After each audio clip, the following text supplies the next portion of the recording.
Are you working on a track or a beat right now and you're unable to hear your bass or sub bass on a phone speaker? Well, if that's the case, then this video is for you. I'm going to show you how to quickly and easily ensure that your bass or sub bass in particular is audible on little speakers such as phone speakers. So let's go ahead and get started. So for the purposes of this video, I've got the simple sine wave going, and a sine wave is good to demonstrate this because a sine is just like shows one fundamental frequency with no harmonics. And so I'll go ahead and play it and show you what it looks like.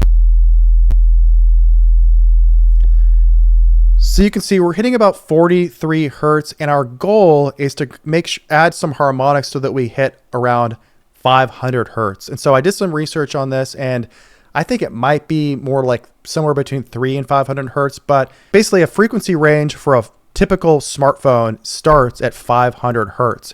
Like I said, might be a little bit below that, but for the purpose of the video, let's just say 500 hertz. So we've got quite a ways to go.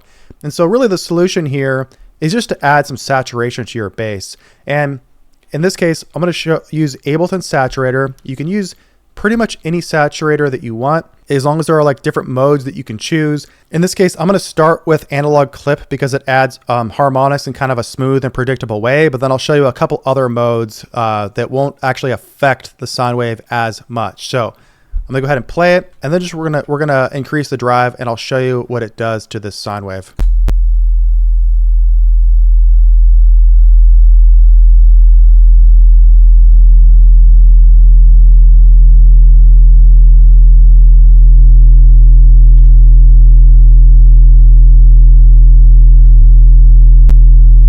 So you can hear and you can see that the harmonics have reached 500 hertz. It's still going to be a little bit quiet on a smartphone because obviously most of it, the information is down here, but it's done the trick, and it's really as simple as that. And if I go here to, like, let's say soft sine, it's going to have more of like a rounded sound.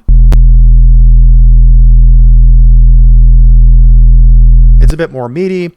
But I would just encourage you to play with different saturator modes and go with what you like. But that really is the most simple and best way to just ensure that your bass is audible on tiny little speakers like a phone speaker. I like Decapitator is a really awesome saturator that I like to use on a lot of stuff. I really like E mode, and if I were to play this, it would achieve kind of the same effect. But different saturators and different modes add different like coloration, different types of harmonics to your bass and to your tracks and to your instruments and stuff like that. So just play around with different saturators, and if you have a stock saturator, that should do the trick just fine. So it's that simple. If you're still here, go ahead and look in the description below, grab my free mix training, and you'll actually join my email list, and I'm actually releasing a plugin soon. It's pretty cool. It's going to help a lot of people when it comes to, I don't want to give the details away right now, but when it comes to like mixing and mastering, it's going to be really, really helpful and kind of helping people get to that goal of that professional level sound. Grab my free training. I've got a lot of free stuff when you sign up for my email list. And then once that plugin is out, I'm going to send an email out, let everybody know. And it's going to be pretty cool. It should be in the next month or so. So that's pretty much it. And I hope this video is helpful, and I'll see you guys again next time.